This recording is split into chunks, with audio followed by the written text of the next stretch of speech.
नमस्कार दर्शकबिन, डीएसटीभी India news डीएसटीभी Darjeeling. अब दिल्लीमा 2-3 दिन अगाडि डीएसटीभी टिम आइपुगेको छ। स्पेसली यो सेसनमा पहाडको लागि के दाल चाउल पाक्दैछ त्यो एउटा सब्जेक्ट छँदैछ, परिचय छ। मनिष तामाङज्यूको जुन परिचिति छ उहाँलाई त्यसबाट परिचय दिन कोही जरुरी छैन जस्तो लाग्छ।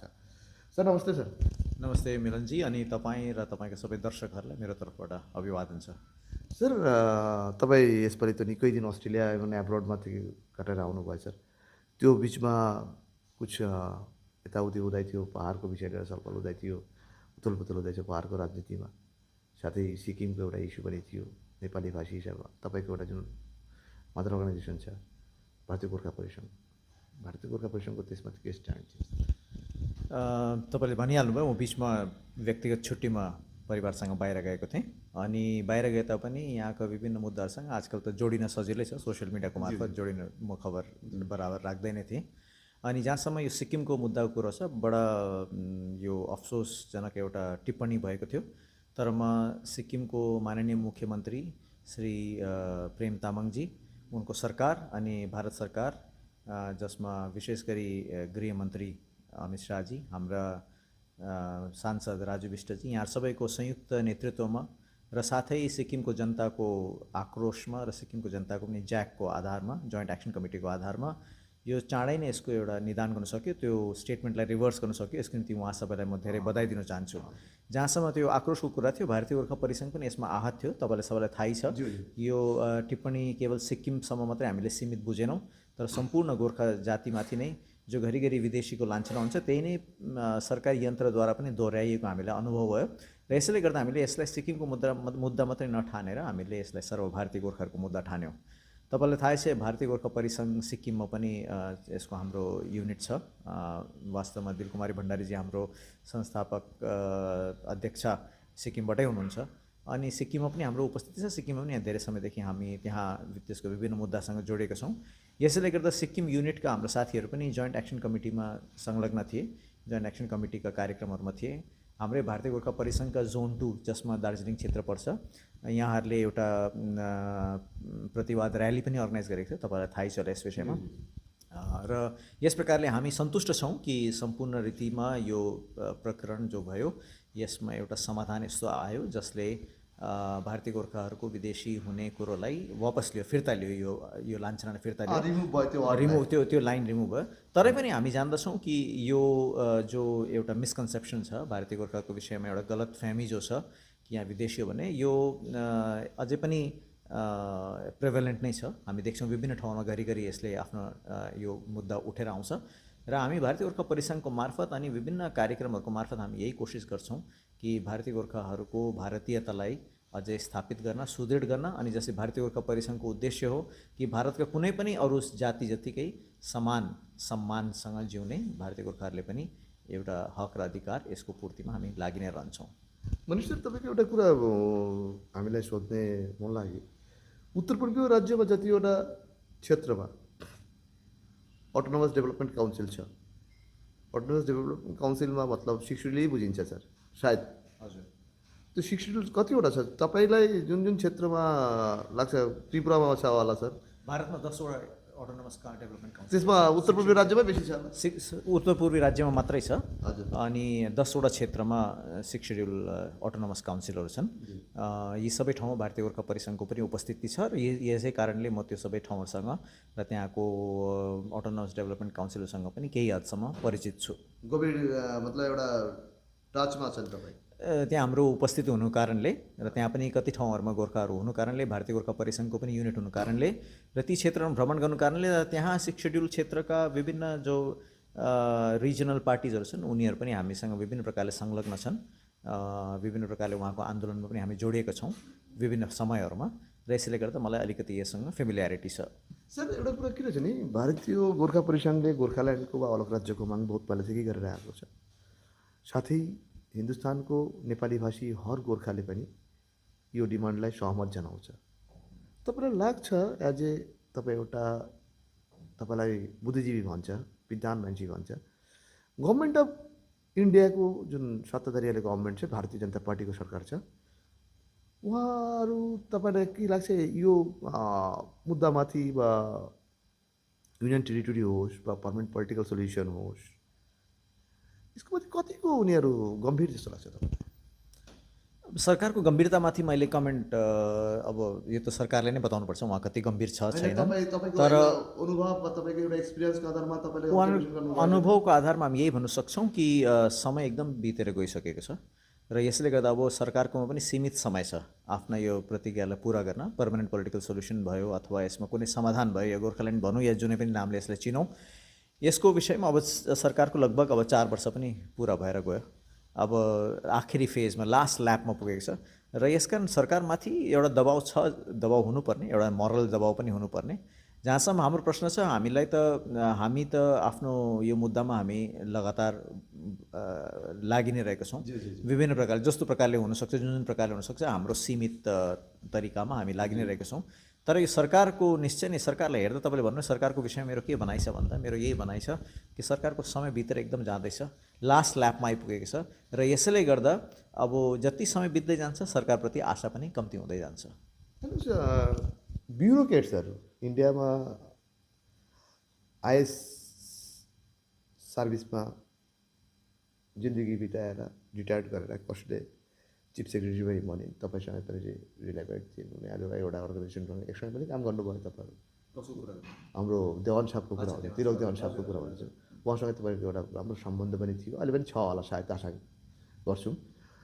देवान साहबको हिजो दिल्लीको हिन्दी भवनमा उहाँको जुन सम्भाषण थियो, सम्भाषणको साथै म उहाँसँग स्पेसली आस्किङ गर्दाखेरि कतै उहाँको जुन एउटा कुरा निक्लेको नि ल्यान्ड राइट्सको कुरा आयो। ल्यान्ड राइट्सको प्रिजर्भ गर्नुभयो, ट्राइबल स्टेटस पाउनुभयो, अर्थ एउटा 6 सिड्युल ट्राइबल स्टेटस पायो भने 80% ट्राइबल हुन्छ, त्योमा तपाईँको अल्टिमेटली 6 सिड्युलको एउटा बाटो खोलिन्छ। उहाँले त्यही मेन्सन गर्नेको चाहिएको छ। त तपाईँलाई लाग्छ जो घिसिङ साहबको यो 6 सिड्युलको जुन स्टेटस थियो वा एउटा अरान थियो, कतै सठिक थियो कि? अब तपाईँले त्रिलोक देवान साहबको स्टेटमेन्टको विषयमा भन्नुभयो। घिसिङ साहबलाई बुझेको। अच्छा त्रिलोक देवानजीसँग मैले केही समयसम्म काम गर्ने मैले मौका पाएँ, सौभाग्य पाएँ। उनी एनजिसी को म संस्थापक सदस्य थिएँ, कन्भिनर थिएँ। अनि त्यस समयमा मैले उहाँलाई पनि एनजिसीमा जोडेको थिएँ। तर त्यस पश्चात 2 सालसम्म मैले एनजिसीमा रहेर उनीसँग काम गरेँ। अनि उहाँ धेरै एक्सपिरियन्स भएको व्यक्ति हुनुहुन्छ। उहाँ दार्जिलिङको एमएलए पनि रहिसक्नु भएको, उहाँलाई पोलिटिक्सको पनि अनि ब्युरोक्रेसीको पनि दुइटैको ज्ञान छ। र यसैले गर्दा उनको कुरोहरूमा मैले टिप्पणी गर्नु त मैले मिल्दैन। उनी साह्रै ठुलो व्यक्तित्व हुनुहुन्छ, म जस्तो सानो व्यक्तिले उनको कुरोहरूमा टिप्पणी गर्न मिल्दैन। तरै पनि तपाईँले जो भन्नुहुन्छ त्यसको मैले छोटो क्लिप देखेको थिएँ। तपाईँले प्रश्न गर्नुभएको 6 सिड्युलको विषयमा, र त्यो मैले केवल एउटा आइसोलेसन मात्रै देखेँ। त्यसले गर्दा अब त्यसको के कन्टेक्स्ट थियो त्यो म जान्दिनँ। तर त्यो क्लिपमा चाहिँ उनले 6 सिड्युलको तारिफ गरेको जस्तो मलाई लाग्यो। उनले 6 सिड्युल चाहिँ राम्रो थियो भन्नुभएको जस्तो लाग्यो। हुनसक्छ मैले गलत बुझेँ होला, तर किनभने त्यसको सन्दर्भ मैले देखिनँ। त्यो 30-40 सेकेन्डको एउटा क्लिप थियो। र त्यहाँ त्रिलोक देवान साहबको कमेन्टको बारेमा मेरो त्यति मात्रै भनाइ छ है, म जान्दिनँ त्यसको कन्टेक्स्ट जान्दिनँ। जहाँसम्म सुभाष घिसिङजीको 6 सिड्युलको तपाईँले कुरा गर्नुभयो, यसलाई तपाईँले मलाई अलिकति विस्तारमा जवाब दिने मौका दिनुहोस्। किनभने यो एकदमै किनभने त्यो यो एकदम कम्प्लेक्स चिज हो र धेरैले यसलाई मिसअन्डरस्ट्यान्ड पनि गर्छन्, यसलाई भुल बुझाबुझ पनि गर्छन्। र मैले छोटोमा भन्यो भने सायद मैले आफ्नो मेरो भन्नेको तात्पर्यमा कमी रहला या बुझ्नेमा कमी रहला, यसका अलिकति विस्तारमा भन्छु। 6 सिड्युल जब बिल आएको थियो पार्लियामेन्टमा, त्यस समय त्यो बिललाई स्ट्यान्डिङ कमिटीलाई रेफर गरियो। स्ट्यान्डिङ कमिटीका अध्यक्षता त्यति बेला सुषमा स्वराजजीकोमा थियो। अनि उहाँले धेरै स्टेक होल्डर्सहरूलाई बोलाउनु भयो, उहाँको टेस्टिमनी विटनेस लिनुभयो। र त्यस बेलामा हामी एकदम जुनियर थियौँ भारतीय गोर्खा परिसङ्घमा। अनि तरै पनि हामीले मौका पाएका थियौँ कि भारतीय गोर्खा परिसङ्घको टोलीमा गएर हामीले 6 सिड्युलको बारेमा विटनेस दिन सकौँ। 2005 डिसेम्बरको कुरो होइन, 2006 डिसेम्बरको कुरो। हजुर 2006 डिसेम्बरको कुरो मलाई याद छ। 2006 डिसेम्बरमा गुरुआमा हाम्रो दिलकुमारी भण्डारीजी अध्यक्ष हुनुहुन्थ्यो, सीके श्रेष्ठजी वर्किङ प्रेसिडेन्ट हुनुहुन्थ्यो, हजुर कालिम्पोङको। अनि रेभरेन्ड एनोस दास प्रधानजी हुनुहुन्थ्यो, सुकमन मोक्तानजी जस्तो दिग्गज व्यक्तिहरू थिए। अनि त्यसमा हामी पनि सानो जुनियर मेम्बरहरू थियौँ, तर हामीले पनि अब त्यहाँ जाने मौका पायौँ। अनि त्यस समयमा भारतीय गोर्खा परिसङ्घले 6 सिड्युलको लागि विरोध गरेको थियो। अनि त्यसमा मैले जस्तो भने विस्तारमा म आज तपाईँलाई बताउँछु। र यसैले गर्दा एउटा त भनाइ हुनसक्छ कि भारतीय गोर्खा परिसङ्घले 6 सेड्युललाई विरोध गर्छ भन्ने त्यो एकदम ब्ल्याक एन्ड व्हाइट प्रकारले बुझ्ने हो भने चाहिँ भारतीय गोर्खा परिसङ्घले 6 सेड्युलको विरोध गर्यो भन्ने बुझिन्छ। तरै पनि म यसलाई अलिकति क्वालिफाई गर्न चाहन्छु, यसलाई अलिकति सन्दर्भमा बताउन चाहन्छु। त्यो समयमा जब भारतीय गोर्खा परिसङ्घले 6 सेड्युलको अगेन्स्टमा विटनेस दियो, 6 सेड्युलको विरोधमा विटनेस दियो, त्यो समय तपाईँलाई याद छ 2006मा गोर्खाल्यान्डको आन्दोलन पनि, फेरि गोर्खाल्यान्डको आवाज पनि तातिन थालेको थियो। गोर्खा जनमुक्ति मोर्चा पनि नयाँ नयाँ त्यति बेला पार्टीको रूपमा श्री विमल गुरुङजीको नेतृत्वमा जन्मेको थियो। अनि त्यस समयमा त्यो हामीले कसरी बुझेको थियौँ भने, र हामीले मात्रै होइन त्यस समय देशको आवामले नै गोर्खाहरूले कसरी बुझेको थियो भने, यो चाहिँ हो 6 सेड्युल वर्सेस गोर्खाल्यान्डको मुद्दा हो। के चाहिन्छ, तपाईँले के रोज्नुहुन्छ, 6 सेड्युल रोज्ने हो कि गोर्खाल्यान्ड रोज्ने हो? अनि त्यस सन्दर्भमा चाहिँ भारतीय गोर्खा परिसङ्घले निश्चय नै गोर्खाल्यान्डको पक्षधार भएर हामीले 6 सेड्युल चाहिँ गोर्खाल्यान्डलाई रोक्ने एउटा सरकारको यन्त्र हो, सरकारको षड्यन्त्र हो भन्ने प्रकारले बुझेर हामीले 6 सेड्युललाई अपोज गरेको। 6 सेड्युलको मेरिट्स डिमेरिट्सलाई हेरेर होइन, तर 6 सेड्युल चाहिँ गोर्खाल्यान्ड बनाम 6 सेड्युल, गोर्खाल्यान्ड वर्सेस 6 सेड्युल, यो दुईटामा के लिने भन्दा हामीले गोर्खाल्यान्ड, त्यो आज पनि बरकरार छ। त्यो त कोही पनि गोर्खालाई तपाईँले सोध्नुभयो भने आजको दिनमा तपाईँले 6 सेड्युलको जो मेन बोक्ने पार्टी जेएनएलएफलाई पनि सोध्नुभयो भने उहाँलाई पनि 6 सेड्युल हो कि गोर्खाल्यान्ड भन्यो भने उहाँले पनि निश्चय नै गोर्खाल्यान्ड नै भन्नुहुन्छ। त्यो सन्दर्भ भयो हाम्रो अपोजिसनको बारेमा। तर तपाईँलाई थाहै छ के भयो, त्यो 6 सेड्युल त त्यतिकै सेल्फ भयो, 6 सेड्युल त्यतिकै बिल ल्याप्स भयो। 6 सेड्युलको बिल अगाडि ल्याप्सै हो, त्यो ल्याप्स भनेर ल्याप्स नै भनेर त्यसलाई लिस्ट गरिएको छ। अनि त्यो 6 सेड्युल ल्याप्स भयो, त्यतिकै 6 सेड्युल पनि भएन, गोर्खाल्यान्ड पनि भएन। त्यसपछि के भयो तपाईँलाई सबैलाई यादै छ। अहिले त मलाई यस्तो पनि लाग्छ हुनसक्छ षड्यन्त्र थियो गोर्खाल्यान्ड वर्सेस 6 सेड्युल लडाएर आपसमा, ताकि न गोर्खाल्यान्ड अब को थियो यसमा बुझ्दिनँ, ठुला शक्तिहरू थियो, ठुला शक्तिहरू यसमा जोडिएको इन्भल्भ थिए। म भन्न सक्दिनँ अब ठुलो, हामी त बुझ्दैनौँ, त्यति ठुलो गेमहरू त बुझ्दैनौँ, हामी त सानो मान्छेहरू हौँ। तर ठुलो शक्तिहरू इन्भल्भ भएर अल्टिमेटली 6 सेड्युल पनि नहोस्, गोर्खाल्यान्ड पनि नहोस् भन्ने गरी प्रकारको एउटा माहौल बनाएर न त्यसपछि हामीले न 6 सेड्युल पायौँ, न गोर्खाल्यान्ड पायौँ, न त्यो दर्जाको केही कुरो हामीले पायौँ। ठुलो शक्तिको कुरा भन्नुभयो, हिन्दुस्तानमा एडमिनिस्ट्रेसन पावर भन्ने पनि शक्ति भन्ने पनि एउटा सेन्ट्रल भर्सेस स्टेट हुन्छ। मतलब ठुलो शक्ति भन्ने भने तपाईँ यो दुईटाकै कुरा बताउनु भयो। ठुलो शक्ति अब मैले तपाईँलाई भने नि यो ठुलो शक्ति के थियो तपाईँ पत्रकार हुनुहुन्छ, तपाईँलाई थाहा छ यो कुरोहरू, यो कुरो तपाईँले बुझ्नुहुन्छ। हामी त साधारण व्यक्तिहरू, तपाईँले बिस्तारै भन्नुहुँदैछ नि, एकदम टाइम तपाईँले पाउनुहुन्छ सर। उत्तर पूर्वीय जातीय एउटा राज्यमा 6 सेड्युल वा षष्ठ तस्पिली जुन छ, उहाँहरूको जुन एडमिनिस्ट्रेटर वा चिफ एक्जिक्युटिभहरू छ वा उनीहरूको जुन नेतृत्वहरू छ, मनिष तामाङलाई उनीहरू अन टाइप अफ के भन्नु, पोलिटिकली मेन्टर भन्नु कि उहाँहरूलाई तपाईँलाई यतिको मान्छ हर 6 सेड्युल क्षेत्रको प्रतिनिधि राजनीतिक नेतृत्वहरू तपाईँलाई, स्पेसली मनिष तामाङलाई भन्छ उहाँले 6 सेड्युलमाथि यतिको गभीर ज्ञान वा अधिक नलेज भएको सायद उत्तर पूर्वीय क्षेत्रमा पनि छैनन्, गोर्खा कम्युनिटीमा पनि छैनन्। उहाँहरूको भनाइअनुसार, म भनेको होइनन्, मिलन जेट्टीले भनेको होइनन्। त्यो हिसाबले मनिष तामाङले उनीहरू यतिको दर्जा दिएछ भने मनिष तामाङ पनि त दार्जिलिङको लिडरहरूलाई बुझाउनु वा कन्भर्सन गरेर, तपाईँले एउटा कुरा भन्नुभयो मजबुरी जुन भन्नु सक्छ गोर्खाल्यान्ड भर्सेस 6 सेड्युल, एउटा त्यो सन्दर्भ थियो त्यति बेरको 2006-07को कुरा भन्ने। अहिले त्यो सिचुएसन छैन। तपाईँले भन्नुभयो एउटा महाशक्तिको पनि प्रोत्साहन के थियो, खुट्टा कसमा हालेको, त्यो बेग्लै कुरा। मनिष तामाङलाई एउटा 6 सेड्युलको सब्जेक्टमा वा एडभाइजर भन्न सकिन्छ। त्यही मनिष तामाङको भर्सन के छ 6 सेड्युल पहाडमा अहिले तपाईँले भनिहाल्नु भयो, ढिलो भइसक्यो, 9 साल भइसक्यो, 1 साल छ, 10 लाख एकदम सक्नेट छ। भएर तपाईँलाई लाग्छ बिजेपीले 6 सेड्युल दिए पनि पहाडमा अहिले त जिटिएमै सन्तुष्ट छ, सेटिस्फाइड छ भने 6 सेड्युल त्योभन्दा अलिक ठुलो चिज हो नि त। तपाईँलाई लाग्छ त्यो कारजुगार गरे पनि राम्रो हुन्छ? अब त्यो त म भन्न सक्दिनँ, यो त पोलिटिकल पार्टीहरूको होइन, म्यान्डेट हो, पोलिटिकल पार्टी पोलिटिकल पार्टीहरूको म्यान्डेट हो र त्यस जनताको पनि एउटा चाहना हो कि होइन सिक्स सेड्युलको बारेमा, यो त म अहिले भन्न सक्दिनँ। यसको बारेमा कुनै म्यान्डेट खोजिएको पनि छैन, भनिहाल्नु भएछ त्यो। म्यान्डेट खोजिएको पनि छैन यस विषयमा सिक्स सेड्युललाई लिएर। र यसले गर्दा यदि कन्सेन्सस हुन्छ या हुँदैन या यस विषयमा चर्चा हुन्छ हुँदैन त्यो पछिको कुरो हो, त्यो म भन्न सक्दिनँ। तर एउटा कुरो म तपाईँलाई निश्चय भन्न सक्छु कि अहिलेसम्मको यो गोर्खाल्यान्डको यात्रामा अहिलेसम्मको हामीले पाएको सबैभन्दा त्यो क्षेत्रको निम्ति, दार्जिलिङ क्षेत्रको निम्ति गोर्खाल्यान्डको यात्रामा, गोर्खाल्यान्ड भनेको होइन, गोर्खाल्यान्डको यात्रामा गोर्खाल्यान्ड प्राप्तिको यात्रामा हाम्रो क्षेत्रले पाएको सबैभन्दा राम्रो जो एग्रिमेन्ट थियो या अप्सन थियो अहिलेसम्म चाहिँ त्यो सिक्स सेड्युल थियो। सिक्स सेड्युल नै हुनुपर्छ त्यहाँ भनेको होइन मैले, तपाईँले मेरो कुरालाई स्पष्ट बुझ्नुहोस् कि अहिलेसम्मको अहिले जो बेस्ट अफर दिएको थियो, किन संवैधानिक एउटा कुरो सिक्स सेड्युलको धेरै रोचक चिज हो। म त अहिले तपाईँले भन्नुभयो सुभाष घिसिङजीले सिक्स सेड्युल ल्याउनु यस बारेमा तपाईँ के भनाइछ भन्दा मलाई लाग्छ बडा रोचक प्रकारले त्यो पनि बुझ्नुपर्ने कुरो हो कि यो पूर्वोत्तर राज्यमा मात्रै जो सिस्टम, जो एरेन्जमेन्ट अहिले एभाइलेबल छ, पूर्वोत्तर राज्यमा मात्रै जो एभाइलेबल एडमिनिस्ट्रेटिभ सेटअप छ,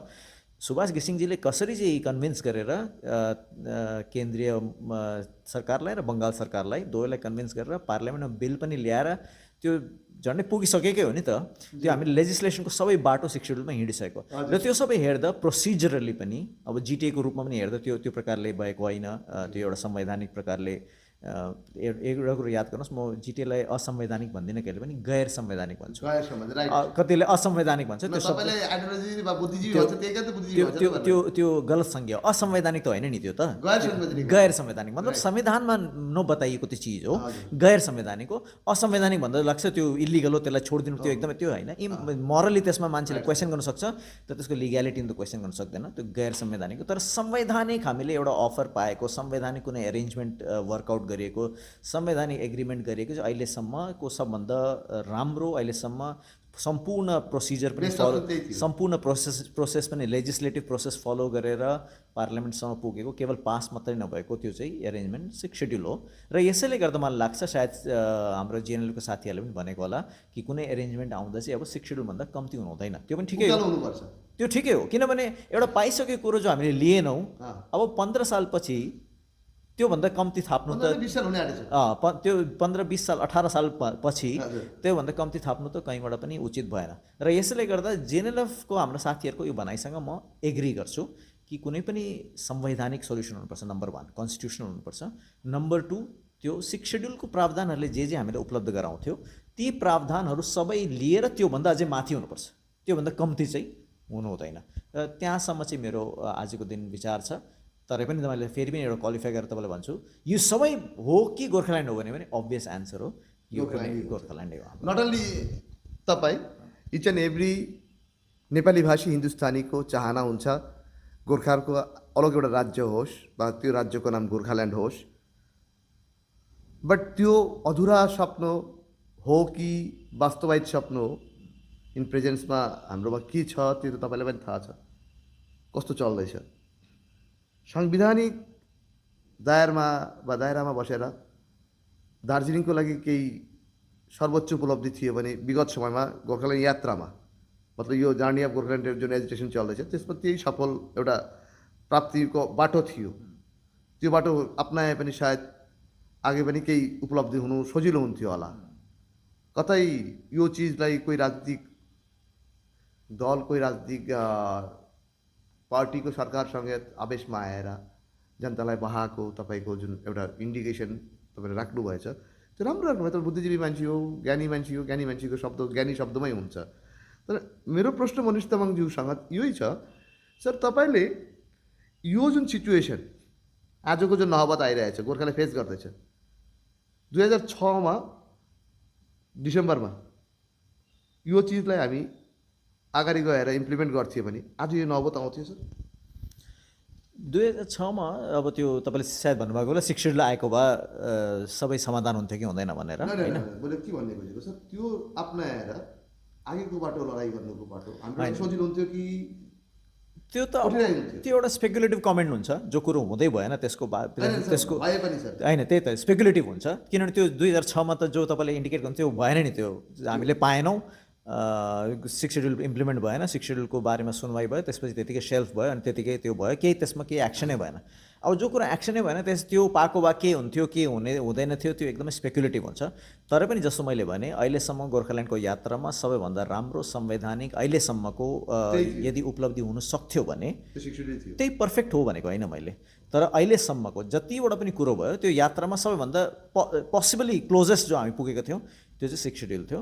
र त्यसैले गर्दा मलाई लाग्छ कि निश्चय नै सिचुएसन अर्कै हुन्थ्यो। अब त्यो सिचुएसन कस्तो हुन्थ्यो त्यो त अब हामी जान्दैनौँ, त्यो त अब रहस्यमय नै भयो, त्यो समयमै त्यतिकै, किनभने त्यो पुरा भएन।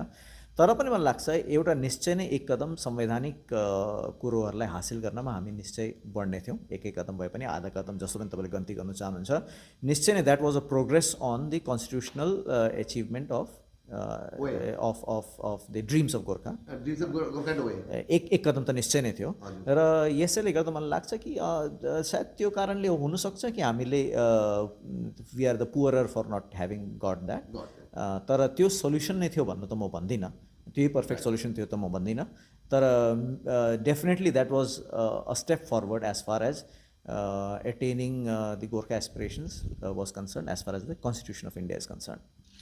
तामाङ सर, तपाईँलाई लाग्छ सिक्स सेड्युल वा ल्यान्ड राइट्स एउटा कुरा आउँछ नि, जुन क्षेत्रमा बसोबास गर्दैछु वा जुन क्षेत्रमा तपाईँ बसोबास गर्नुहुँदैछ, तपाईँको म एउटा पत्रकार हिसाबमा त्यो क्षेत्रको बासिन्दा हो, म त्यताको सन्तान पनि हो। म ल्यान्ड राइट्स, भूमिको जुन अधिकार, जमिनको जुन अधिकार, त्यो सिक्स सेड्युलले कतिको दरिलो गर्छ? ल्यान्ड राइट्सको कुरा त सिक्स सेड्युलको एउटा स्ट्रङ पोइन्ट हो। सिक्स सेड्युलमा ल्यान्ड राइट्सको कुरो, ल्यान्ड युजको कुरो, ल्यान्डको युजको डेजिग्नेसनको कुरोहरू सबै सिक्स सेड्युलमा छ। र यसैले मलाई लाग्छ कि जहाँसम्म ल्यान्ड राइटको कुरो छ, ल्यान्ड युजको कुरो छ, त्यसमा सिक्स सेड्युलमा धेरै हाम्रो क्षेत्रले सहुलियत र सुरक्षा पाउने थियो। सर, अर्को एउटा कुरो के रहेछ नि सर, हिजो मात्रै दिल्लीमा मनिष तामाङको एउटा सेमिनारमा नजाँदाखेरि मनिष तामाङ किन छैनन् यो सवाल उठ्यो।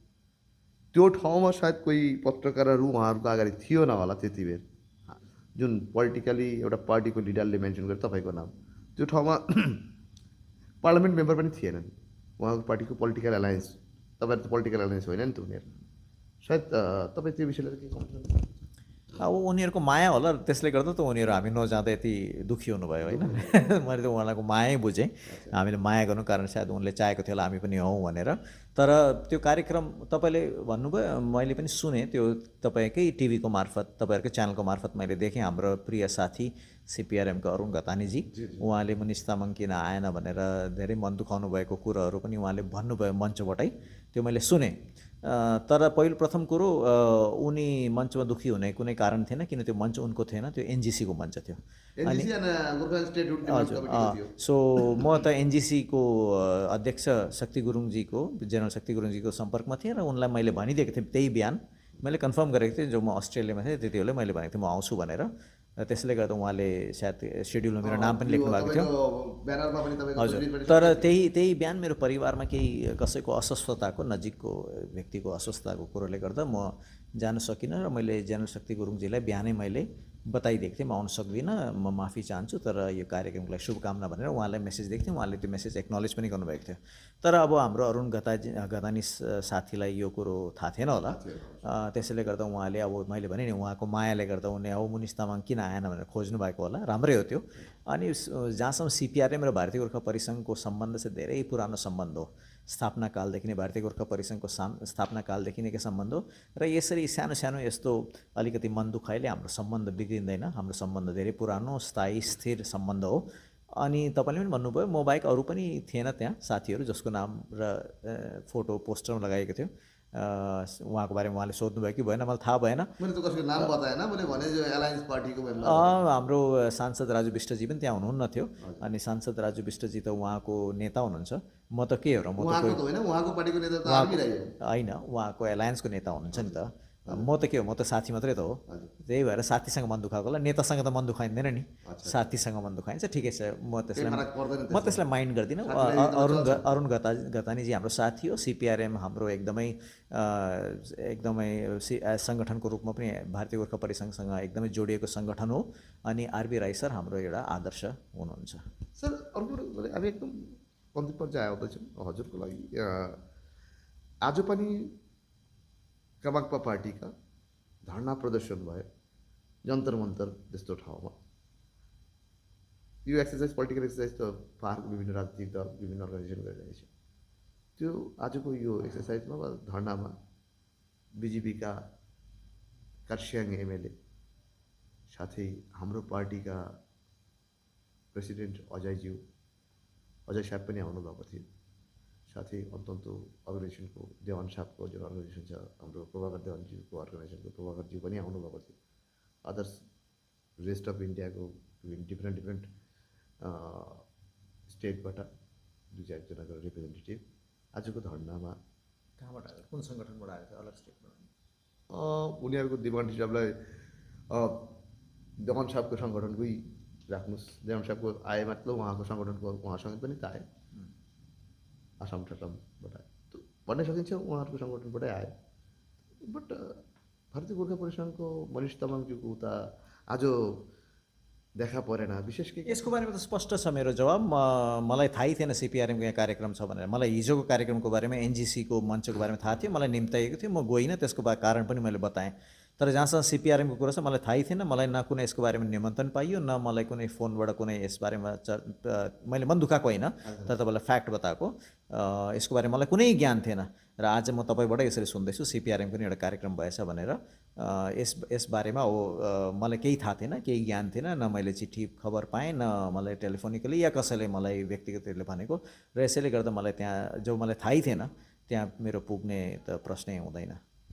भनेपछि एउटा कुरा छ नि, एनजिसी, गोर्खा स्टेट डिमान्ड कमिटी अनि भारतीय गोर्खा परिसङ्घ जस्तो अर्गनाइजेसन, यिनीहरू पोलिटिकल अर्गनाइजेसन होइन नि त, नन पोलिटिकल अर्गनाइजेसन।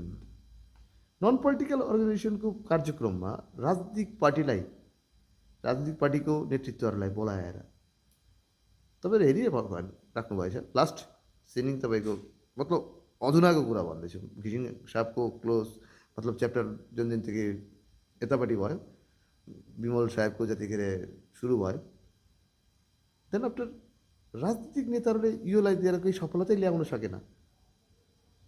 अहिले पनि लाग्छ तपाईँको यो 3टा अर्गनाइजेसनलाई जो पोलिटिकल पार्टीको नेतृत्वहरूलाई बोलाएर जुन सेमिनार राखेको, त्यसमा मान्छे तपाईँहरूलाई ट्रस्ट गर्छ, यस्तो अर्गनाइजेसनलाई ट्रस्ट गर्छ? म त त्यो त्यति ठुलो कुरो त भन्न सक्दिनँ। को नेताले डुबायो या को नेताले पार लगायो त तपाईँले देख्नु भएछ, तपाईँले भन्नुभयो केही ठुलो एउटा शक्ति। तर यस्तो निश्चय हो नि त। अब हिजो तपाईँले सायद मलाई एनजिसीको कार्यक्रमको बारेमा सोध्नु भएको, त्यहाँ पोलिटिकल व्यक्तिहरू किन थिए भनेर। त्यो त अब एनजिसीको निर्णय हो। एनजिसीमा तपाईँलाई थाहा छ म छुइनँ, म एनजिसीमा छुइनँ, म तपाईँलाई थाहै छ। एनजिसीको सुरुमा म थिएँ, एनजिसी वास्तवमा सुरु गर्ने दायित्वै मैले पाएको थिएँ। तर त्यसपछि मेरो त्यहाँ जिम्मेदारी पुरा भएपछि म भारतीय गोर्खा परिसङ्घमा आफ्नो अझै ऊर्जा लगाउनको निम्ति कन्सन्ट्रेट गर्नको लागि मैले एनजिसी छोडेर, एनजिसीबाट आफ्नो इस्तिफा दिएर म यहाँ परिसङ्घमा पूर्ण रीतिले लागिरहेको छु। तपाईँलाई थाहै छ। सक्छ नि, किन बोलाउन सक्दैन? पोलिटिकल पार्टीहरूलाई बोलाउन सक्छ, political non political thinkers, leaders, जसलाई पनि बोलाउन सक्छ। जहाँ तबसम्म बोलाउनु ठिक छ पोलिटिकल पार्टीलाई, जबसम्म कि त्यो मञ्च चाहिँ एउटा विशेष पोलिटिकल पार्टीको प्रति बेसी झुकाउ देखान परोस्, जसलाई भन्छ त्यो सबै पोलिटिकल पार्टीको समावेश लिएर विभिन्न सबै पोलिटिकल पार्टीको त्यहाँ विचार राख्नको निम्ति बोलाउन सक्छ। त्यो एउटा गैर राजनीतिक सङ्गठन भए तापनि मुद्दा त राजनीतिक हो नि त। गोर्खाल्यान्डको मुद्दा त राजनीतिक मुद्दा हो र पोलिटिकल पार्टीको पनि यसमा रोल छ। रोल पुरा गरेन त्यो अर्कै प्रश्न हो, तर रोल छ पोलिटिकल पार्टीको।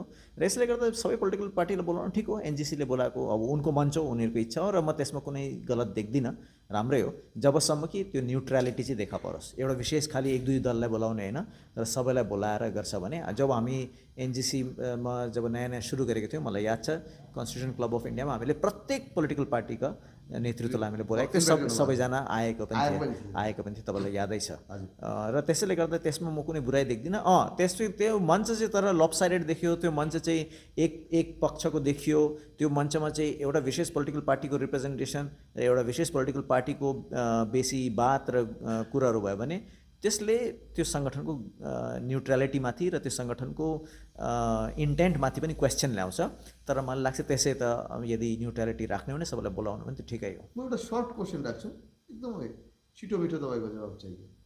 अहिलेको सिचुएसनमा गोर्खाल्यान्ड वा युटी प्राप्तिको सम्भावना बहुत अधुरा देखिँदैछ। यो छोडेर तिनवटा अप्सन दार्जिलिङ सिक्किम एकीकरण 6 सिड्युल वा जिटिए यसमा के प्रिफरेन्स तपाईँको मनबाट के खोज्नुहुन्छ? सरकारले जुन दिन मलाई यो 3 प्रिफरेन्स दिन्छ या हाम्रो सङ्गठनलाई भारतीय गोर्खा प्रिफरेन्स यो सोध्छ त्यति बेला हामी यसको उत्तर दिन्छौँ। अहिले स्पेकुलेसनमा जवाब दिनु ठिक होइन। यही कुरा राखेको थियो जो मनिष सरको जुन सफाइ भन्छ चाणक्य नीतिमा चल्छ, उहाँलाई बुद्धिजीवी भन्छ, चाणक्यहरू त अगाडि सोचेर बोल्छ। सायद तपाईँलाई जवाब दिनु भएन, तपाईँको मुस्कानले कोही अन्तै जवाब दियो। सायद त्यो मुस्कानको जवाब उत्तर पूर्वीय राज्यको बहुत मान्छेलाई थाहा छ त्यो मुस्कानमा के लुकिरहेको छ। उहाँहरूको लागि तपाईँले बहुत कुछ हो। उनीहरूको 6 सिड्युल प्राप्तिको बाटोमा कसरी लडाइँ गर्नुपर्छ, कसरी फिजिकली वर्क गर्नुपर्छ, कसरी अफिसियल वर्क गर्नुपर्छ त्यो तपाईँको सबैलाई थाहा छ। तपाईँको कर्मयोगको सबै थाहा छ, सबैलाई थाहा छ। बट दार्जिलिङलाई लाग्दैन तपाईँलाई जे हाम्रोलाई दार्जिलिङ वरिपरिको मान्छेहरूलाई 6 सिड्युलले बहुत सुरक्षा दिन सक्छ? 6 सिड्युल किनभने एउटा कन्स्टिट्युसनल प्रावधान हो। कुनै पनि कन्स्टिट्युसनल प्रावधान 6 सिड्युल मात्रै भन्दैन, कुनै पनि कन्स्टिट्युसनल प्रावधानले कुनै पनि संवैधानिक प्रावधानले सुरक्षा दिन्छ नै, सुरक्षा दिन्छ नै। किनभने संविधान नै हाम्रो सुरक्षाको कवच हो। हाम्रो सबै नागरिकहरूको लागि, भारतका सबै नागरिकको लागि संविधान नै सुरक्षा कवच हो। संविधानदेखि बाहिर गैर संवैधानिक, फेरि मैले असंवैधानिक भनेको छुइनँ, गैर संवैधानिक कुरोहरूले त्यो प्रकारको सुरक्षा प्रदान गर्न सक्दैन जस्तो संवैधानिक सुरक्षाले। र त्यस हदसम्म निश्चय नै 6 सिड्युलमा पनि धेरै सुरक्षाको प्रावधानहरू छन् जो अहिले दार्जिलिङमा उपलब्ध छैन। किन दार्जिलिङमा 6 सिड्युल छैन या कुनै संवैधानिक प्रावधानको रूपमा दार्जिलिङमा कुनै एरेन्जमेन्ट छैन, पोलिटिकल एरेन्जमेन्ट छैन। दार्जिलिङ पहाडमा एउटा कुरा चावर भइरहेछ, मान्छेको कानमा भित्तामा कान बज्यो भने पोलिटिकल महलमा सुनिँदैछ। 2024को चुनाव नजिकमा आउँदैछ। मनिष तामाङलाई 2022मा दार्जिलिङ पहाडी क्षेत्रमा राजनीतिमा एक्टिभ थियो, मतलब अस्ट्रेलिया जाने अगाडि 22मा 23 त चल्दैछ नि सर। अनि नयाँ सालमा कतिको एक्टिभ हुन्छ? यो एक्टिभ हुने पछाडि सबैले भन्छ Manish Tamang maybe project Congress candidate, all Indian कङ्ग्रेसको क्यान्डिडेट लोकसभाको भनेर एउटा धारणा गरिँदैछ। अब मान्छेको भनाइ छ, राजनीतिक विश्लेषकहरूको भनाइ छ, यो कतिको सच्चाइ छ? मैले त तपाईँबाटै सुन्दैछु। तपाईँलाई थाहै छ मेरो एक्टिभिटी केवल चुनावको समयमा रहेको होइन र कुनै 1-2 वर्षदेखि होइन। 2006 मैले भारतीय गोर्खा परिसङ्घ जोइन गरेको, 2006 देखि 16 वर्ष भयो। 16 वर्षमा जो विभिन्न जिम्मेदारी पाएँ, सानो चाहे जिम्मेदारी ठुलो पाएँ, त्यो जिम्मेदारीले पुरा गर्दै आएको।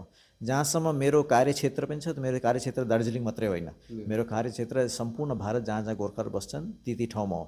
वास्तवमा आज म गर्व गरेर भन्न सक्छु तपाईँको अघि कि म जतिको गोर्खाको क्षेत्रमा ट्राभल गर्ने र गोर्खाको क्षेत्र, गोर्खाको मुद्दाहरू, भारतभरिका गोर्खाको मुद्दाहरूसँग जोडिएका व्यक्तिहरूमा खुबै कम व्यक्तिहरूमा मेरो गन्ती छ। म जति कोही छैन भनेको छुइनँ, तर म कम व्यक्तिहरूको त्यो गन्तीमा छु जसले सर्वभारतीय स्तरमा ट्राभल गरेको छ, सर्वभारतीय स्तरमा गोर्खाको मुद्दाहरू बुझेको छ, सर्वभारतीय स्तरमा वाट्सएपमा होइन तर त्यहीँ पुगेर सङ्गठनलाई बलियो पुर्याएको छ। र यसैले गर्दा तपाईँले मलाई दार्जिलिङको पोलिटिक्ससँग नजोड्नुहोस्। केवल दार्जिलिङको पोलिटिक्समा हो कि टिकट पाउने कि त्यो टिकटको राजनीति त मैले कहिले पनि गरेको छैन, राजनीति नै गरेको छैन कुनै। त्यो हाम्रो भनाइ होइन, राजनीतिक विश्लेषकहरूको भनाइ वा उनीहरू सोचमाथि बोल्दैछ। मनिष तामाङ सरको यत्रो दिन हामी देख्थ्यौँ उहाँ यति बाक्लो प्रोग्राम राखेको थिएन। 2022को अन्तिमतिर तपाईँ पहाडी क्षेत्रमा धेरै बाक्लो प्रोग्राम राख्नुभयो नि त। मैले पहाडी क्षेत्रमा जति बाक्लो प्रोग्राम राखेँ त्योभन्दा बाक्लो प्रोग्राम मैले आसाममा पनि राखेको छु, आसाममा राखेँ। त्योभन्दा बाक्लो प्रोग्राम मैले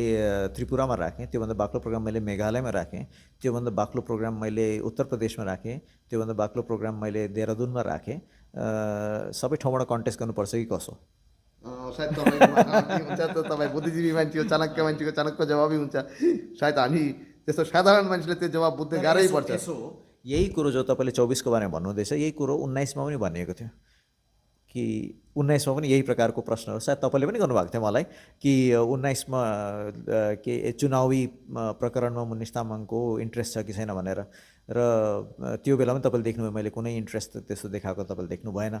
म कुनै प्रकारले पोलिटिकल पार्टीहरूसँग जोडिएको संलग्न भएको उनीहरूको आसपास घुमेर टिकट पाउने इच्छा गरेको त्योभन्दा पहिले पनि धेरै मानिसहरूले भने। र यसैले गर्दा आश्वस्त रहनुहोस्, जस्तो म 14 मा थिएँ, 19 मा थिएँ, त्यस्तै 24 मा पनि रहनेछु। साधारण पोलिटिक्समा आउने मनिष तामाङको कोही इरादा छैन? छैन, मेरो कुनै इरादा छैन। मनिष तामाङको अन्तिम क्वेसन, अहिले जुन स्थिति पार्लियामेन्ट सेसनको सायद यसपालिको बजेट सेसनको अरू 2-1 दिन चल्छ, मन्डेदेखि सोमबार मङ्गलबार चल्नु सक्छ। मङ्गलबार सायद चल्दैन, सोमबारमै सायद यो सेसनलाई एड्जर्न हुन्छ। सायद अग्ला मार्चमा पनि यसको एक्सटेन्सन अधिवेशन चालु हुन्छ। मलाई लाग्छ यो सेसनमा हाम्रो पहाडको हितको निम्ति केही हुन सक्ला। जस्तो मैले भन्दै थिएँ सुरुमै, मैले भने टाइम इज रनिङ आउट। समयको घडीको टिक टिक टिक, घडीको टिक टिक टिक एकदम बज्दैछ होइन। जस्तो मार्वलले आफ्नो अङ्ग्रेजी कवितामा भनेको थियो टाइम्स विङ्गेड च्यारियट, त्यो घडी समयको जो घोडा छ त्यो कुदिरहेको छ, समय बित्दै जान्छ। अब यसपछि तपाईँको बजेट सेसन, त्यस पश्चात डिसेम्बरमा त सब इलेक्सन मोडमा लागिसकेको हुन्छ। हाम्रोमा 17 नै छैन, पार्लियामेन्टमा 17 पार्लियामेन्टका monsoon session sorry budget session छ अहिले, मनसुन सेसन र विन्टर सेसन छ। हजुर, 2टा सेसन बाँकी छ पार्लियामेन्टको फुल फ्लेजेड। विन्टर सेसनमा त सबजना त्यस समय इलेक्सन मोडमा आइसकेका हुन्छन्। र यसैले गर्दा हाम्रोमा हेरौँ भने पार्लियामेन्टमा वर्ष होइन, केही दिनहरू मात्रै बाँकी छ गन्ती गऱ्यो भने तपाईँले। र लाउनुहोस् 30-40 दिन छ हाम्रोमा, 30-40 दिनको मात्रै अब समय रहेको छ। 50 दिन म्याक्सिमम्, 50 दिन 50 दिनको समय रहेको छ। समय एकदम कुदेर दगुरो जाँदैछ। समयको रथ हामीले कुदेको पनि सुन्दैछौँ अहिले, एकदमै हाम्रो ब्याकग्राउन्डमा यति होला तपाईँसँग बोलिरहेको बेलामा समयको रथ हाम्रो पछाडि कुदिरहेको पनि हामी सुनिरहेको छौँ। र यसैले गर्दा मलाई लाग्छ यो दबाव हो सरकारमा। द बल चाहिँ अब सम्पूर्ण रीतिले सरकारको कोर्टमा छ। The ball is in the court of the present government. जनताले त सब गरेर दिइसक्यो। एकता देखाउनु भने एकता देखायो, वोट दिनु भन्यो वोट दियो, समर्थन गर्नु भन्यो समर्थन गर्यो, वाह गर्नु भन्यो वाही पनि गऱ्यो, सब गऱ्यो। ज्यान पनि गुमायो सबैले, धेरै कतिले ज्यान पनि गुमायो। सर्वस्व सबैले आफ्नो आफ्नो प्रकारले दिएकै छ। अब बल सम्पूर्ण रीतिले सरकारको पालामा छ, सरकारको कोर्टमा छ। अब हेर्नु 50 दिनमा के गर्छ सरकारले। धन्यवाद मनिषजी। दर्शकबिन, एउटा कुरा प्रष्ट भयो, सायद मनिष तामाङज्यूले जुन शब्दलाई प्रयोग गर्यो नि, सत्ताधारी केन्द्रीय सरकारको भारतीय जनता पार्टीको हातमा दार्जिलिङको निम्ति दिनुको लागि दिनको आधारमा हेरे पनि, सेसनको आधारमा हेरे पनि 50 को आसपास दिन छ होला सायद। किन मूल सेसन यो बजेट सेसन सके पश्चात मनसुन सेसन हुन्छ, त्यसपछि एउटा विन्टर सेसन पनि हुन्छ। त्यो अगाडि जुन पार्लियामेन्ट अधिवेशन केही दिनको लागि बस्छ, त्यो कुल मिलाएर सायद 50-60 दिनको हुनसक्छ। हामी पहाडीले वा गोर्खे समाजले हेर्दैछ हाम्रोमा अहिले पनि 1 सालभन्दा बेसी समय छ भनेर जुन सोचिरहेको छ वा कसैको भनाइ छ, कोही राजनीतिक प्रतिनिधिहरूको भनाइ छ, दिनको हिसाबले 50-60 दिन मनिष तामाङज्यूले एउटा कठोर सत्य अनि तितो सत्य उहाँले आज प्रश्न पार्नुभयो। यो तितो सत्यलाई केन्द्रमा सत्तामा रहेको राजनीतिक दलको नेतृत्वहरूले कतिको गम्भीरताले सोच्ने, त्यो त आउँदो दिनको कुरो हो। क्यामेरा राजेन्द्र शेट्टी का साथ मिलन छेत्री, नयाँ दिल्ली।